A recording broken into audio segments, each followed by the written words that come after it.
Você se sentiria mais segura ou mais seguro no trânsito com um carro blindado? Acha que é o que precisa para poder circular no trânsito em paz? Centenas de milhares de brasileiros provavelmente se sentem assim, já que nós aqui no Brasil temos uma das maiores frotas de carros domésticos blindados do mundo, passando os Estados Unidos, que tem uma das maiores frotas de carros do mundo e um arsenal de armas de deixar qualquer outro país no chinelo, e Israel, que está em guerra declarada. Só que para esse tema render um vídeo por aqui, você já deve esperar a minha pergunta. Será que é isso mesmo? Será que um carro blindado realmente protege do perigo no trânsito? Vem ver como essa é uma resposta muito mais difícil de se dar do que parece. Aí, antes de tudo, para quem vai parcelar a blindagem ou comprar uma cadeirinha de bebê, ou quem viaja, trabalha fora ou faz intercâmbio, esse episódio aqui tem o apoio da Revolut, que tem uma conta global com mais de 30 moedas e agora oferece IOF zero e spread zero. Ou seja, de acordo com o plano, ela não cobra a taxa de operação financeira e nem aquela margem do dólar que é vendido por um preço mais caro do que ele é comprado de você. Só aí já rola uma economia de até 8,5% se comparado a cartões de crédito internacionais que cobram essas taxas e você paga praticamente o valor real da moeda. Com mais de 70 milhões de clientes em mais de 40 países e cartões que são aceitos em mais de 160, uma ótima novidade deles é o cartão Ultra, que te dá acesso ilimitado a salas VIP ao redor do mundo, 3 pontos por dólar gasto no crédito e rendimento a 120% do CDI nos valores em reais. Esse é o melhor cartão da Revolut que chegou no Brasil como um dos mais competitivos do mercado. Ideal para você que gasta no Brasil e quer aproveitar os pontos e os benefícios de uma conta global completa, como pontos que viram milhas, estadia, acesso VIP, gift card em várias lojas e mais.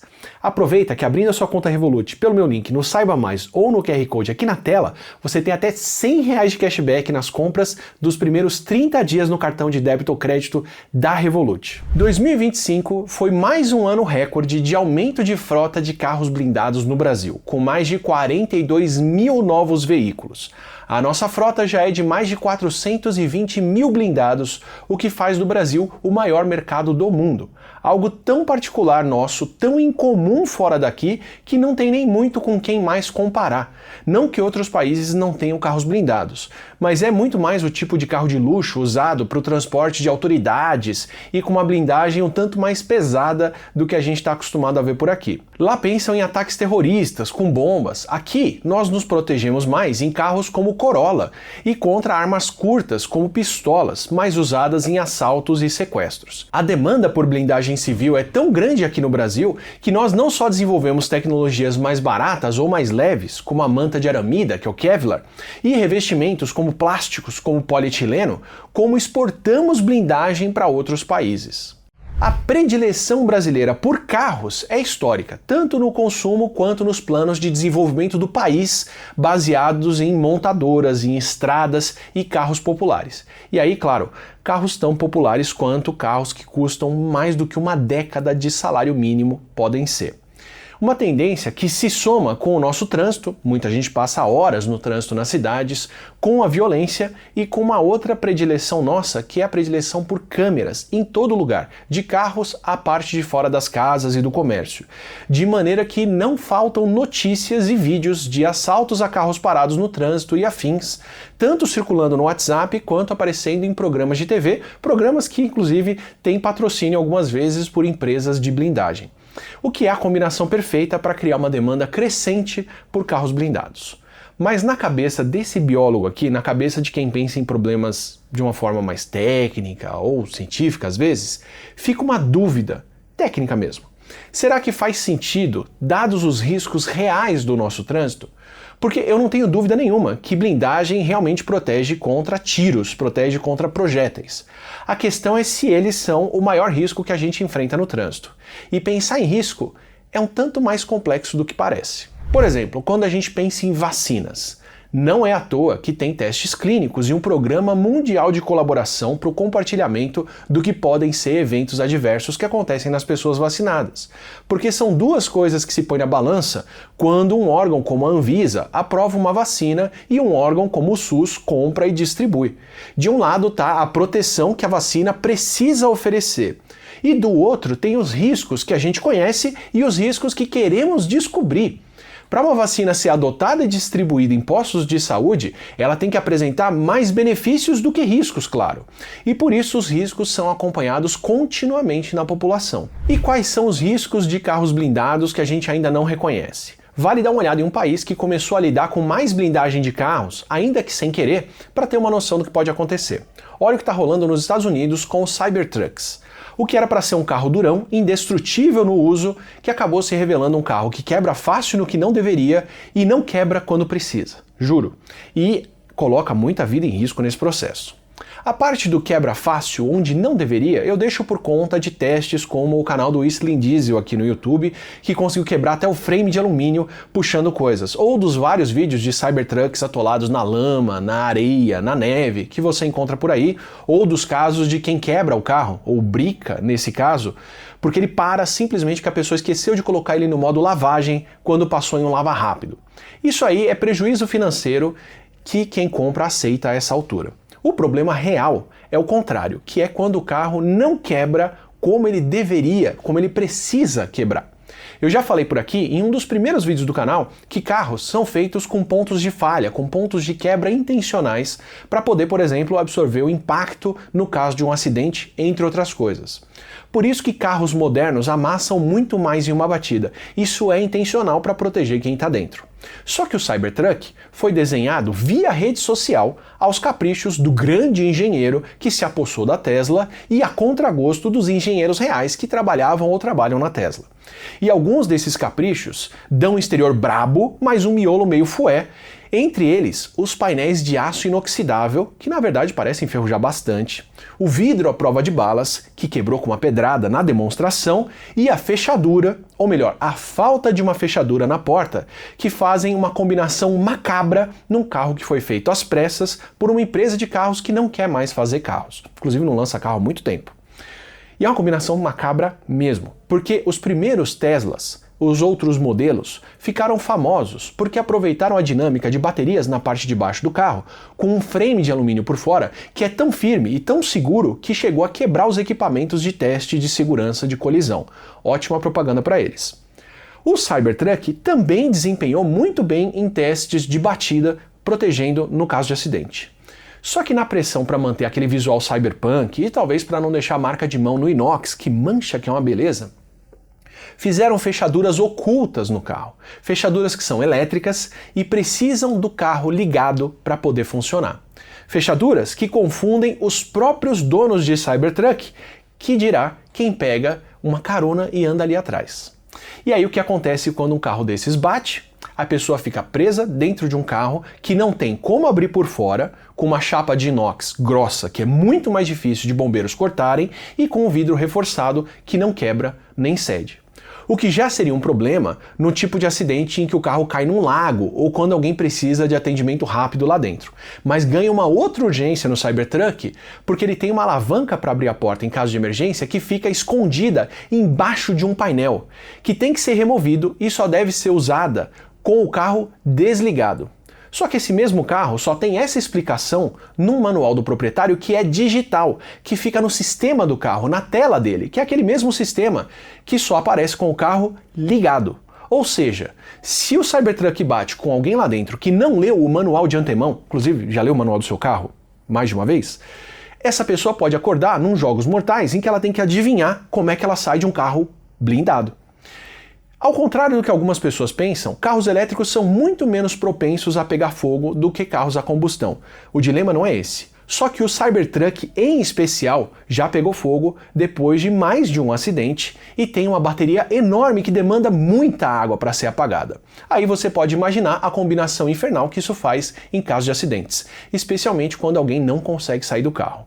E o resultado é que, mesmo tendo vendido poucas unidades para os padrões dos Estados Unidos, menos de 70 mil unidades, e aí, parênteses, o próprio Musk usou as outras empresas dele para comprar Cybertrucks e poder inflar os números da Tesla, e mesmo assim, a Ford F-150, que é a concorrente que queriam derrotar em performance, vende mais unidades por mês, em alguns meses do ano, do que o Cybertruck vendeu desde quando foi lançado.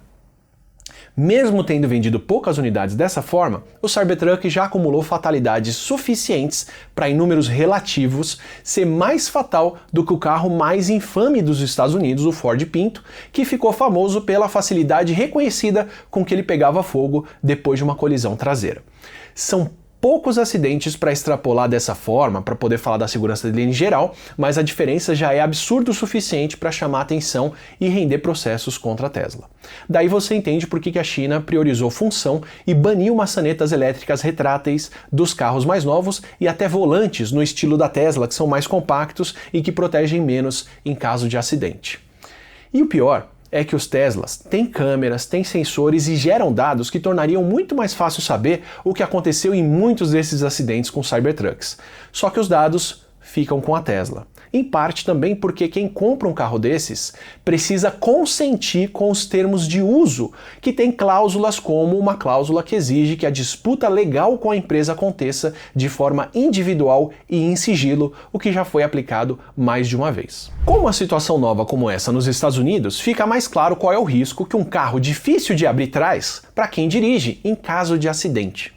Claro que carros blindados no Brasil estão numa outra realidade. A maçaneta do Cybertruck é uma exceção. A blindagem moderna é bem mais leve e mais compacta do que chapas de aço da blindagem mais antiga. E até pela popularidade dos blindados aqui, bombeiros e quem mais faz resgate de carros no Brasil recebe bem mais treino para esse tipo de acidente. Eu não quero dizer que são situações equivalentes, até porque não dá para saber isso, como você vai ver logo mais. O ponto é que por trás de um carro que parece mais seguro e mais durão, podem aparecer consequências inesperadas.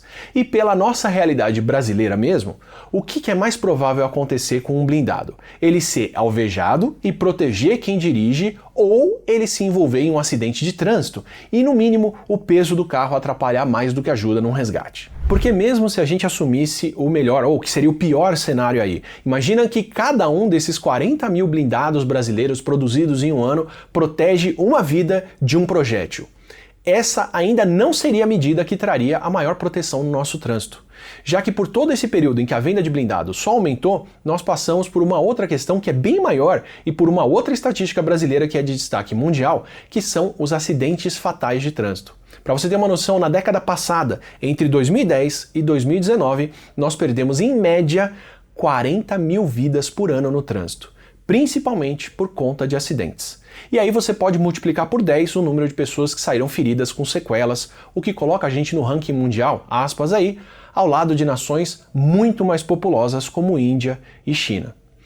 O número de acidentes fatais aqui no Brasil até caiu de 2014 a 2020, o que seria muito legal de se atribuir a uma mudança para uma direção mais prudente das pessoas, ou a mais fiscalização, ou equipamentos de segurança melhores, tanto nos carros quanto nas estradas. Só que parece ter acontecido, na verdade, por conta da crise econômica mesmo. Segundo o estudo do IPEA de 2025, que correlacionou os nossos dados, o fator que mais explica a redução de acidentes nesse período é a menor atividade econômica. Com menos dinheiro circulando, a circulação de pessoas também caiu. Não parece ter sido uma mudança de comportamento consciente que tornou o nosso trânsito mais seguro. Pelo contrário, se estima que mais da metade dos acidentes no país são causados por negligência ou imprudência. E quando a nossa economia voltou a crescer, os números cresceram junto. Ou seja, pelo menos em números absolutos, o tipo de equipamento de segurança que mais se precisa no trânsito do Brasil é cinto de segurança em uso, é airbag, é estrada sinalizada, é educação e fiscalização no trânsito, muito mais do que blindagem. E eu tô longe de ser especialista e ter uma resposta clara sobre o balanço de risco e benefício quando se blinda um carro. O que eu sei fazer é procurar informação. E o que me levou a fazer esse vídeo aqui é justamente isso, inclusive, como se tem muito pouco dado ou estatística ou comparações para poder pensar sobre o assunto. O pouco que eu achei tinha discordâncias até entre especialistas de empresas de blindagem diferentes, como um especialista dizendo que a manta de aramida, o Kevlar, que usa e que é muito mais caro, protege bem mais do que a blindagem com aço, que poderia ser perigoso para quem está dentro do carro.